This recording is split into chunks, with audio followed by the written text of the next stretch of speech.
Presiden Prabowo melantik 2 kepala daerah dan 23 pejabat baru Kabinet Merah Putih di Istana Negara, Jakarta. Terbukti melakukan pemerasan, Jaksa Gadungan di Ogan Komering Ilir, Sumatera Selatan ditetapkan jadi tersangka. Petenis asal Polandia Iga Swiatek catat kemenangan ke-60 di Wuhan Open 2025 setelah mengalahkan petenis Republik Ceko Mary Bouzkova. Halo, selamat pagi pemirsa setia Berita Nasional TV. Senang sekali Berita Nasional Pagi kembali hadir menyapa Anda. Selain 3 berita utama tadi, akan ada informasi lainnya yang akan kami sajikan untuk Anda. Bersama saya, Ajeng Tiara.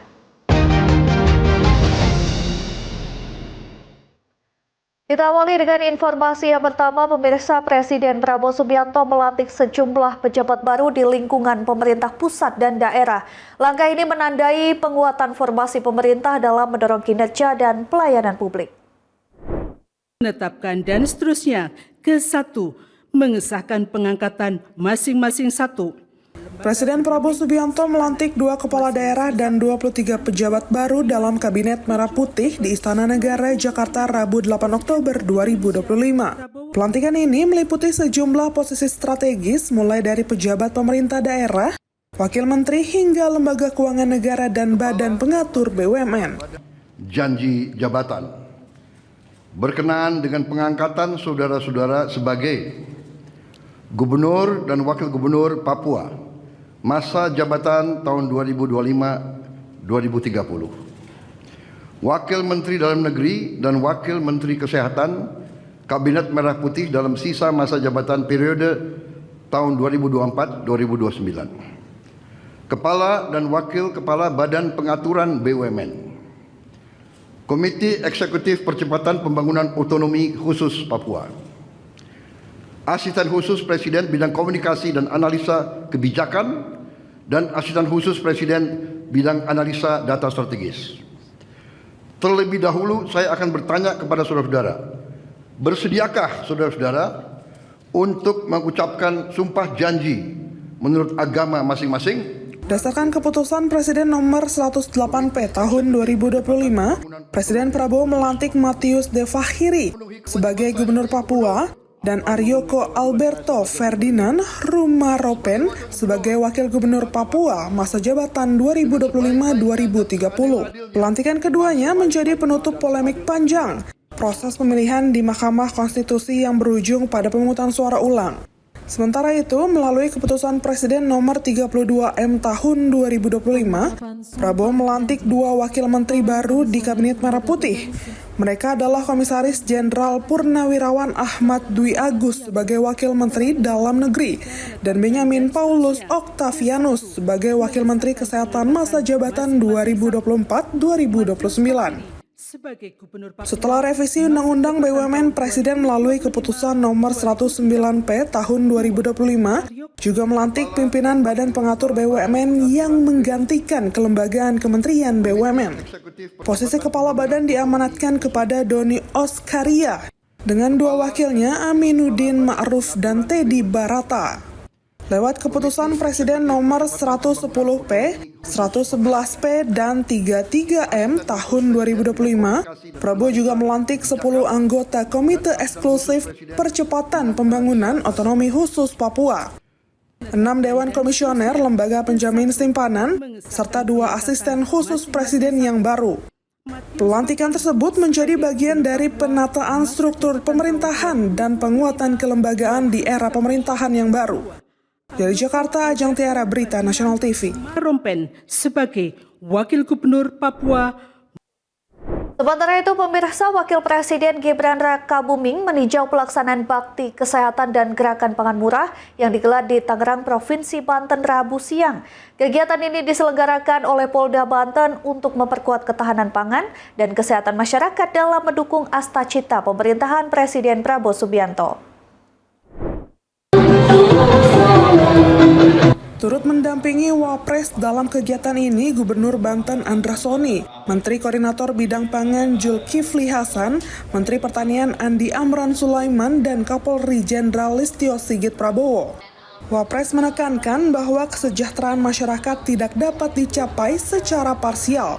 Upaya peningkatan produksi pangan harus berjalan beriringan dengan penyediaan layanan kesehatan yang mudah dijangkau serta stabilitas harga bahan pokok. Dalam peninjauan Baktikes, Wapres menyaksikan langsung pelayanan kesehatan masyarakat, mulai dari pemeriksaan tekanan darah, gula darah, dan kolesterol hingga pemberian obat-obatan dasar. Ia pun mengapresiasi para tenaga medis yang tetap sigap melayani masyarakat di berbagai pelosok daerah.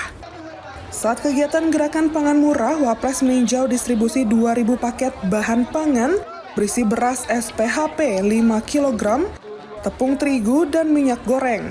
Inisiatif ini diharapkan dapat membantu menjaga daya beli masyarakat serta mengendalikan inflasi pangan di tingkat daerah. Dari Tangerang, Banten, Tim Liputan Berita Nasional TV. Informasi selanjutnya, Menteri Agama Nasaruddin Umar menegaskan pentingnya pemerataan akses pendidikan unggul di wilayah perbatasan. Hal itu disampaikan Menteri Agama saat memperkenalkan Sekolah Unggul Garuda kepada ratusan pelajar di Tanjung Selor, Kabupaten Bulungan, Kalimantan Utara, Rabu siang. Lain dari bagian dari pendidikan di siswa. Jadi memang arahnya tumbuh juga nanti untuk bisa dimanfaatkan oleh masyarakat sekitarnya sebenarnya. Jadi untuk kegiatan beberapa fasilitas penunjangnya itu bisa melakukan. Dalam kunjungan tersebut, Menteri Agama didampingi Wakil Menteri Luar Negeri Armanata Nasir. Ia disambut hangat oleh Presiden Adat Dayak Martin Bila serta jajaran pemerintahan Provinsi Kaltara.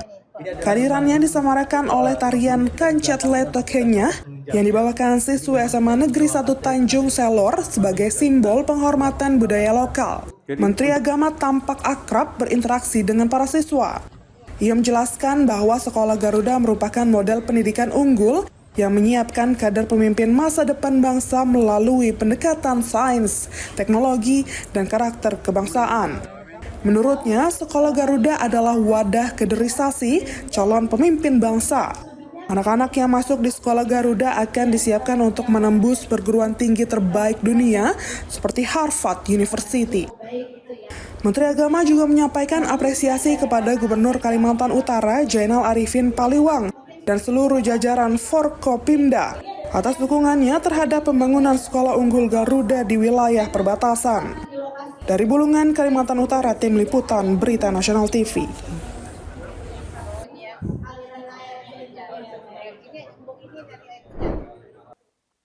Pemirsa, membantu program pemerintah dalam bidang pendidikan, Lembaga Masyarakat Kelurahan Pondok Kopi bekerja sama dengan Yayasan Nara Kreatif menggelar kegiatan belajar paket A, B, dan C. Kegiatan yang diselenggarakan di halaman Erpetra Pesona Pondok Kopi Duren Sawit, Jakarta Timur ini tidak dipungut biaya atau gratis. Warahmatullahi wabarakatuh. Pembukaan kegiatan belajar kejar paket ABC digelar di halaman Patra Pesona Pondok Kopi Duren Sawit, Jakarta Timur. Kegiatan belajar paket ABC ini diikuti puluhan peserta dari usia 17 tahun hingga usia 50 tahun dan diberikan secara gratis untuk semua kalangan. Mulai dari PPSU, sopir, buruh hingga ibu rumah tangga.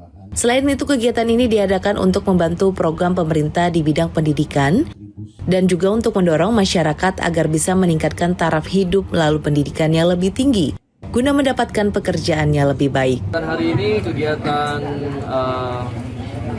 program pendidikan kejar paket AB dan C yang dilaksanakan oleh pihak Nara Kreatif, tentunya bekerjasama dengan para stakeholder, salah satunya LMK yang menginisiasi, kemudian kelurahan dan juga para RW. Ini akan merupakan bagian daripada pelayanan untuk memberdayakan warga. Dan ini adalah merupakan akses pendidikan yang tidak pernah terjadi yang tidak pernah dilakukan di Pondok. Dan mudah-mudahan banyak manfaat. Karena tidak saja A, tetapi ada B dan C. Dan itu setingkat dengan SLBC, setingkat dengan paket C. Ini gimana Bu tanggapannya untuk paket C ini? Pendidik jangan pulang ya, Bapak Ibu ya. Nanti dibagi kelas. Nanti dibagi kelas.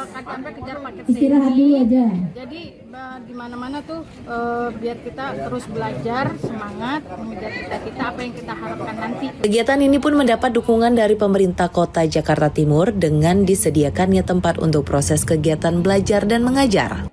Untuk proses belajar sendiri dibagi menjadi 3 tahap. Paket A untuk sekolah dasar, paket B untuk sekolah menengah pertama, paket C untuk sekolah menengah atas, dan diadakan selama 3 tahun dengan waktu pertemuan 1 minggu sekali setiap hari Sabtu.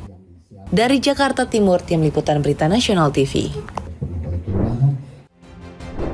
Jaksa Gadungan di Ogan Komering Ilir ditetapkan jadi tersangka. Informasi selengkapnya usai jeda, tetaplah bersama kami.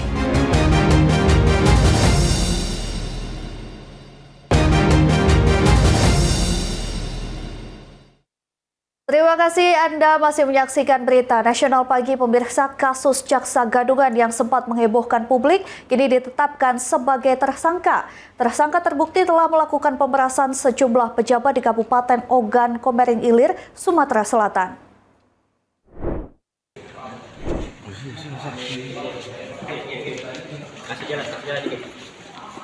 Usai dilakukan pemeriksaan intensif, Kejati Sumsel menetapkan 2 orang tersangka dalam kasus Jaksa Gadungan di Kabupaten Oki, Sumatera Selatan.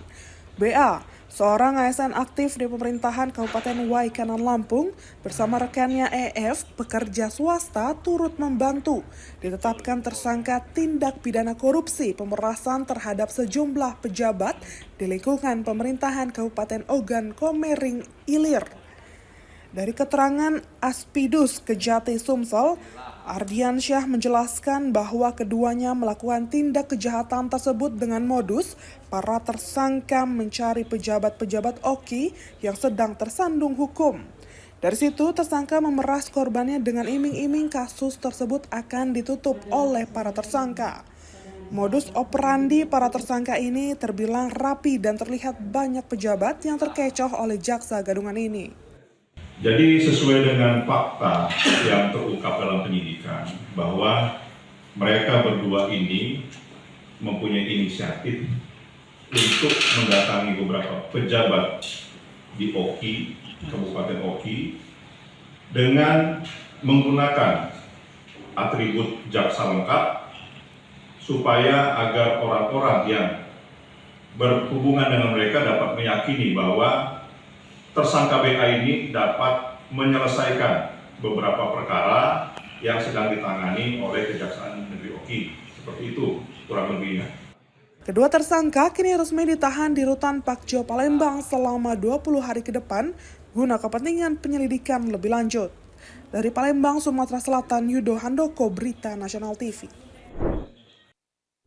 Ya, di tengah kelangkaan gas subsidi, seorang ibu rumah tangga nekat mengoplos gas dari tabung subsidi 3 kg menjadi gas non-subsidi 12 dan 50 kg. Dari hasil penjualan gas oplosan ini, pelaku mendapat keuntungan ratusan juta rupiah per bulannya. Inilah puluhan tabung berbagai ukuran yang berhasil diamankan tim unit 2 Subdit 4 di Treskrim Sus Polda Bali. Usai mengungkap aktivitas ilegal penyalahgunaan bahan bakar gas bersubsidi dengan mengoplos gas LPG dari tabung subsidi 3 kg ke tabung non-subsidi 12 kg dan 50 kg di wilayah Banjar Subagan, Karangasem, Bali. Selain puluhan tabung berbagai ukuran, turut diamankan barang bukti 1 unit mobil pickup hitam serta peralatan pengoplosan.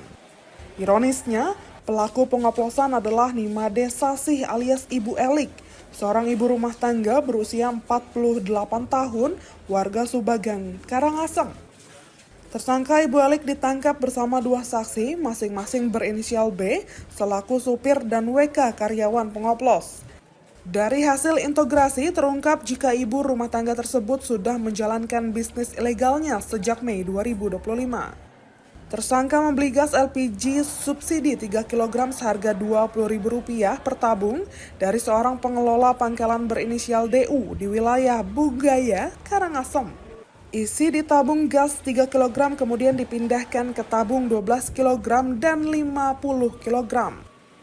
Gas LPG 50 kg selanjutnya dijual ke sejumlah villa-villa mewah mulai dari kawasan wisata Amet hingga Denpasar dengan harga Rp700.000 per tabung. Ya, untuk sementara ini pengakuan daripada pelaku ya, untuk tabung yang 50 kilo itu konsumennya adalah di villa-villa ya. Tapi itu di wilayah mana? Villa-villa mana? Untuk di wilayah Denpasar. Itu tabung subsidi dikumpulkan dari mana ya tabung subsidi? Tabung-tabung subsidi ini dikumpulkan dari pangkalan-pangkalan yang ada.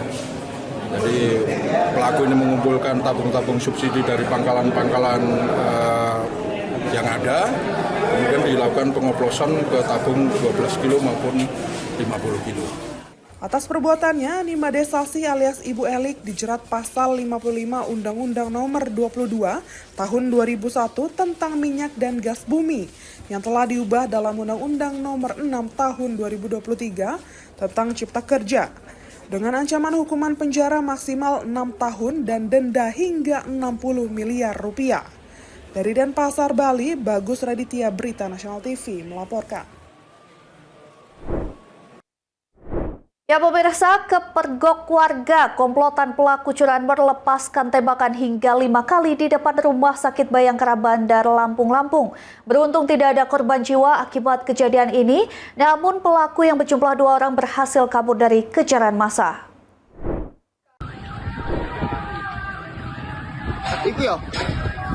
Inilah rekaman video amatir saat komplotan pelaku curanmor melakukan aksi penembakan di depan Rumah Sakit Bayangkara Polda Lampung. Terdengar dalam video tersebut pelaku bahkan menembak hingga 5 kali. Usai kepergok warga akan mencuri motor seorang driver ojek online yang terparkir di pinggir jalan. Tidak ada korban jiwa dalam peristiwa penembakan ini, namun pelaku yang diketahui berjumlah 2 orang berhasil kabur dari kejaran massa. Saat ini, polisi telah melakukan olah TKP dan masih melakukan penyelidikan seperti memeriksa sejumlah saksi dan CCTV untuk mengungkap aksi pelaku curanmor yang melakukan aksi penembakan tersebut. Untuk saat ini belum ada. Untuk olah TKP sendiri udah anggota seperti apa? Untuk menindaklanjuti itu, di saat ada laporan dari masyarakat, dari Polresta Bandar langsung ke TKP dan langsung olah TKP. Jadi, setiap laporan dari masyarakat ditindaklanjuti oleh kepolisian dan berupaya akan mencari pelaku hingga hari ini. Dari Bandar Lampung, Immanuel Simonangkir, Berita Nasional TV melaporkan.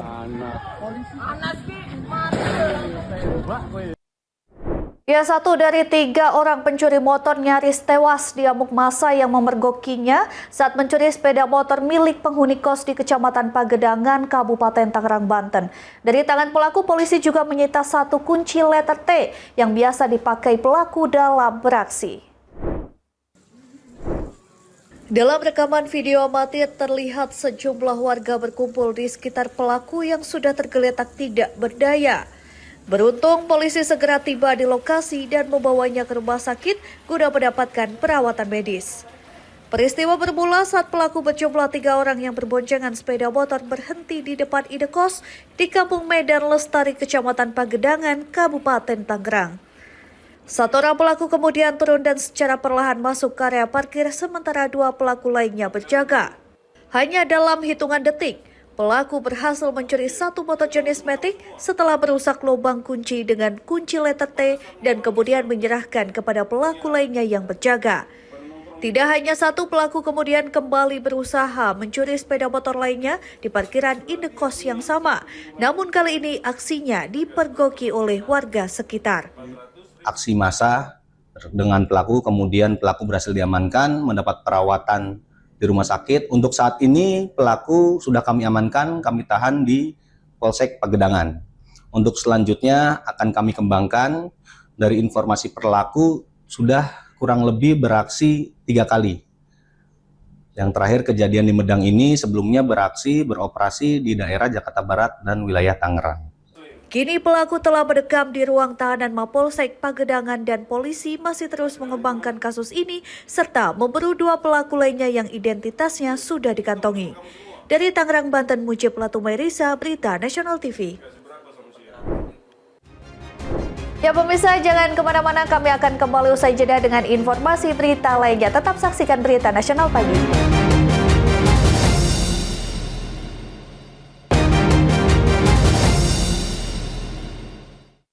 Terima kasih Anda masih bersama kami. Pemirsa, petenis asal Polandia Iga Swiatek kembali mempertegas statusnya sebagai ratu tenis dunia setelah menaklukkan petenis Republik Ceko Maria Boskova 6-1, 6-1 di Wuhan Open 2025.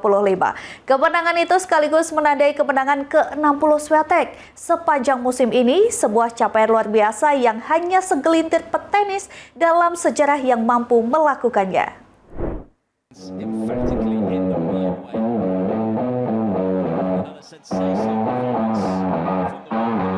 Bintang tenis asal Polandia Iga Swiatek kembali menunjukkan dominasinya di dunia tenis putri dengan mencatat kemenangan ke-60 pada musim 2025. Torehan tersebut ia raih setelah tampil gemilang di babak kedua Wuhan Open di Cina Selasa 7 Oktober 2025 dengan menaklukkan petenis Republik Ceko Maria Boskova 2 set langsung 6-1, 6-1. Kemenangan ini sekaligus menjadi penampilan debut yang mengesankan bagi Swiatek di ajang Wuhan Open. Hanya dalam waktu 79 menit, unggulan kedua dunia itu mampu menuntaskan pertandingan dengan efisiensi luar biasa. Swiatek memenangi 31 dari 51 poin servisnya dan 6 kali berhasil mematahkan servis Boskova, menegaskan superioritasnya di setiap aspek permainan. Sebelumnya, Swiatek sempat mengalami hasil mengecewakan di turnamen China Open di Beijing, di mana ia tersingkir pada babak keempat setelah dikalahkan Emma Navarro dengan skor 4-6, 6-4, 0-6. Namun kekalahan tersebut tampaknya menjadi pemicu kebangkitan bagi petenis berusia 24 tahun itu, yang langsung bangkit dengan performa impresif di Wuhan. Dengan hasil ini, Swiatek kini unggul 2-0 dalam catatan pertemuan dengan Boskova. Sementara bagi Boskova, kekalahan tersebut memperpanjang rekor buruknya melawan petenis peringkat 10 besar dunia dengan total 7 kekalahan tanpa kemenangan sepanjang tahun ini. Kemenangan ke-60 musim ini bukan hanya menandai ketangguhan Swiatek, tetapi juga menorehkan catatan bersejarah di dunia tenis modern. Ia menjadi satu-satunya petenis putri abad ke-21 yang berhasil mencapai 60 kemenangan atau lebih dalam 4 musim berturut-turut.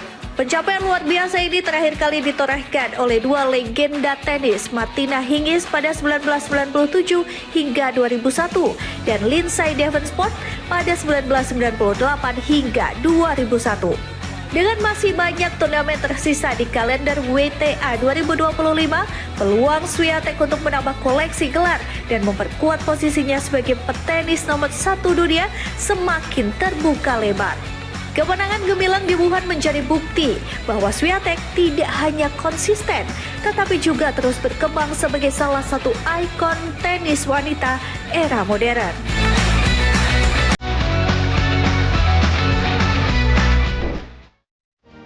Pemirsa, informasi tadi sekaligus mengakhiri jumpa kita. Demikian Berita Nasional Pagi telah menemani Anda. Saya Jengkira beserta pria petugas pamit undur diri. Terima kasih dan sampai jumpa.